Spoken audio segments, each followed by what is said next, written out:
अस्सलाम वालेकुम गाइस। आज से हम स्टार्ट कर रहे हैं मलेशिया का कॉन्स्टिट्यूशन, जिसमें हम सबसे पहला जो टॉपिक डिस्कस करेंगे वो है इस्लामिक इंजंक्शंस। इसमें आज हम देखेंगे इंट्रोडक्शन, रेलिवेंट प्रोविजंस और ये जो सेक्शन 3 है उसमें कौन कौन से पॉइंट्स हैं। बड़े ही इंपॉर्टेंट पॉइंट्स हैं जो कि इस्लामिक इंजंक्शंस के लिहाज से बड़े ही ज़्यादा इंपॉर्टेंट पॉइंट्स हैं। तो चलें आज की इस वीडियो में हम इन्हें ही स्टार्ट करते हैं।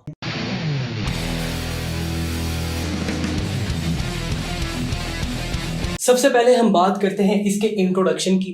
इंट्रोडक्शन की बात करें तो हमारे पास जो पॉइंट आता है इस्लामिक इंजंक्शंस। इंजंक्शंस को लेते हैं, इसका मतलब क्या है?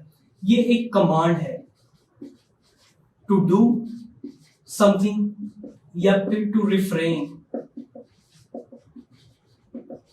मतलब कि कोई काम को करने के लिए किसी को कमांड दी जाए या फिर किसी काम के ना करने के लिए, मतलब कि रिफ्रेन करने के लिए, प्रोहिबिट करने के लिए, उस काम को बैन करने के लिए, उसे रोकने के लिए।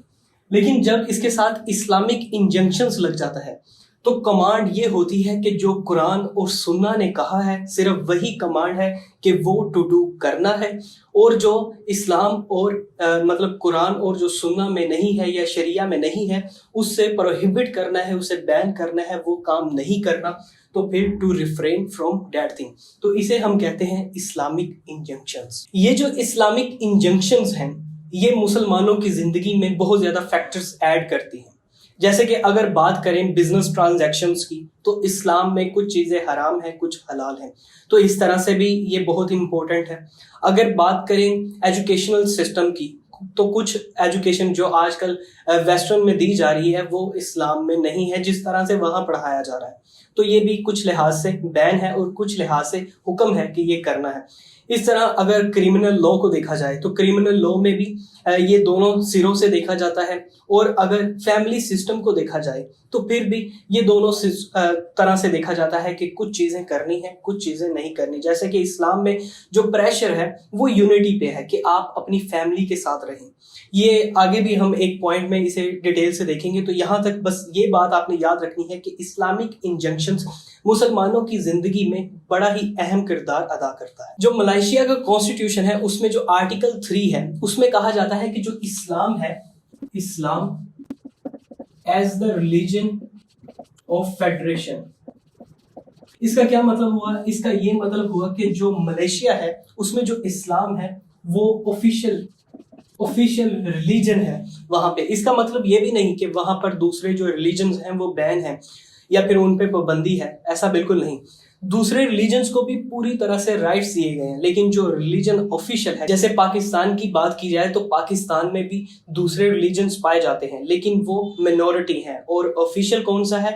इस्लाम, और ये जो है ये मेजोरिटी में है। इसी तरह मलेशिया की बात की जाए तो मलेशिया में भी जो मिनॉरिटीज हैं वो दूसरों के राइट्स जो हैं उन्हें राइट फ्रीडम ऑफ रिलीजन है, लेकिन जो मेजोरिटी है, जो ऑफिशियल है, वो इस्लाम है। उसके बाद अगला पॉइंट हमारे पास आता है रेलिवेंट प्रोविजंस। रेलिवेंट प्रोविजंस की बात करें तो मलेशिया के कॉन्स्टिट्यूशन में सिर्फ एक सेक्शन है, सेक्शन 3, जो डील करता है इस्लामिक इंजंक्शंस में, और सेक्शन 3 में रिलीजन ऑफ फेडरेशन की बात की जाती है।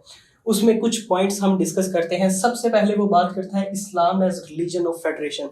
जैसे हमने यहाँ पे देखा था कि जो ऑफिशियल रिलीजन है वो तो इस्लाम है, मतलब जो यहाँ पे मेजोरिटी है 61% जो मेजोरिटी है वो मुसलमानों की है, और वो इस्लाम है जो ऑफिशियल है, लेकिन वहाँ पे मिनॉरिटीज भी मौजूद हैं। उसके बाद अगला पॉइंट हमारे पास आता है फ्रीडम ऑफ रिलीजन। जैसे कि हमने बात की वहाँ पर मिनॉरिटीज भी मौजूद हैं, तो वहाँ पर फ्रीडम ऑफ रिलीजन मौजूद है कि उन्हें हक है कि वो जिसे चाहें उसकी इबादत कर सकते हैं, जिस मतलब जो भी उनका मजहब है उस लिहाज से अपनी जो भी उनकी वर्शिप है, उसका तरीकाकार है, वो वहाँ पे कायम कर सकते हैं। जैसे पाकिस्तान में भी जो क्रिश्चियन है तो वो उनके चर्च वगैरह मौजूद हैं, तो वो अपनी इबादत चर्च में जाके कर सकते हैं आज़ादी के साथ। तो इसी तरह भी यहाँ पे भी फ्रीडम है, लेकिन यहाँ पे थोड़ी लिमिटेशंस हैं। लिमिटेशन कैसी हैं? एक यहाँ पे एक टर्म यूज होती है यंग बी परतुआन अगोंग। ये एक टर्म यूज होती है जो कि यूज होती है कि जो 9 रूलर्स हैं। अब इसकी जो कंपोजिशन है इस कॉन्स्टिट्यूशन की, कौन कौन से कंट्री स्टेट्स जो हैं इसमें, जैसे हमारे प्रोविंसेस हैं इस तरह से स्टेट्स हैं, क्योंकि कन्फेडरेशन है वहां पे तो सारे आजाद हैं, तो वो मिलकर जो एक किंग बनाते हैं उसके लिए ये टर्म यूज होती है यंग दी परतुआन एगोंग। इसका मतलब क्या होता है? इसका मतलब यही कि 9 रूलर्स मिलके एक किंग बनाते हैं जो सबके फैसले करता है, तो उसे हम ये कहते हैं। अब का जो मौजूद है वो है अब्दुल्ला ऑफ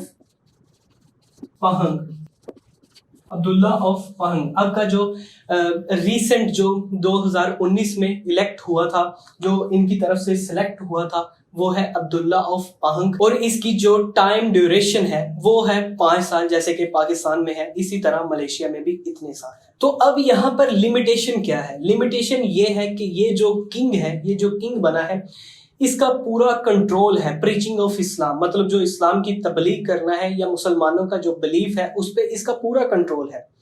ये जब चाहे तो उन्हें रोक सकता है। अब ये क्यों रोक सकता है? क्यों उन्हें आज़ादी नहीं दी गई, जबकि इस्लाम में तो आज़ादी है, सॉवरेनिटी सिर्फ अल्लाह की होती है, तो यहाँ पे किंग को क्यों दी गई है?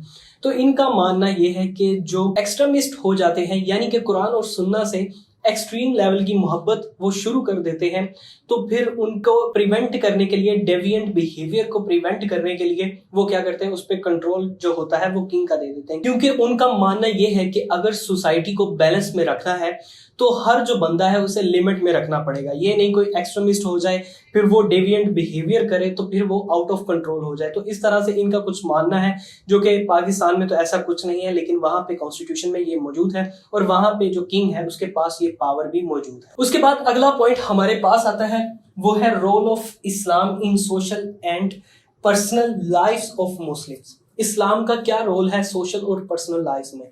जबकि हम अगर कुरान को उठा के देखें या सुन्ना को उठा के देखें तो बड़ा ही गहरा रिलेशन है। इसी तरह मलेशिया में भी इस कॉन्स्टिट्यूशन में काफ़ी गहरा रिलेशन है, क्योंकि ये जोर देते हैं कि जो फैमिलीज़ हैं वो इकट्ठी रहें, जो फैमिलीज़ हैं उनमें जो बच्चे हैं वो बड़ों की रिस्पेक्ट करें, और जब बड़े बूढ़े हो जाएं, जब वो काफ़ी ज़्यादा बूढ़े हो जाते हैं तो फिर उनकी हिफाजत करें, उन्हें अपने पास रखें, उन्हें संभालें। तो इस तरह पे मतलब जो इस्लाम में चीज़ें सिखाई गई हैं उस पर काफ़ी ज़्यादा जोर देते हैं। उसके बाद अगला पॉइंट हमारे पास आता है नॉट एन इस्लामिक स्टेट। ये पूरी तरह से इस्लाम पे कायम नहीं है, क्योंकि यहाँ पर कुछ पाबंदियां हैं। जैसे कि हमने अभी देखा था कि जो किंग है उसके पास काफ़ी ज़्यादा इख्तियार है, जो कि होने नहीं चाहिए अगर एक इस्लामिक रियासत है तो, क्योंकि इस्लामिक रियासत में इख्तियार किसके पास होते हैं? अल्लाह के पास। सॉवरेनिटी सिर्फ अल्लाह की होती है, लेकिन यहाँ पर किंग को इख्तियार दिए गए हैं। तो यहाँ पर ये इस्लामिक कंट्री नहीं है, लेकिन यहाँ पर इस्लाम कायम है और 61% कायम है। इसके साथ ही साथ दूसरे रिलीजन भी मौजूद हैं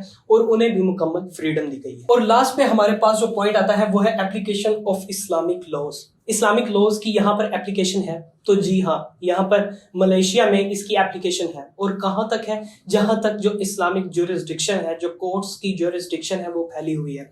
तो कहाँ तक फैली हुई है? इनमें कुछ एग्जाम्पल के तौर पे जो इनहेरिटेंस का केस होता है वो यही हैंडल करते हैं, जो सेपरेशन का केस होता है, मतलब डाइवोर्स का सिस्टम होता है वो यही, जो मैरिज का वो भी यही। तो इस तरह के जो इस्लामिक केसेस हैं जो हमारे सामने कुरान और सुन्ना में भी आते हैं, तो तमाम तरह के जो है वहाँ पर इस्लामिक कोर्ट्स मौजूद हैं और वही इन केसेस को हैंडल करती हैं। तो गाइज ये थी आज की वीडियो। उम्मीद करता हूँ ये वीडियो आपको अच्छी लगी होगी। वीडियो अच्छी लगी हो या इस वीडियो की समझ आ गई तो वीडियो को लाइक करें और इस चैनल को फॉलो करना ना भूलिएगा। खुदा हाफिज।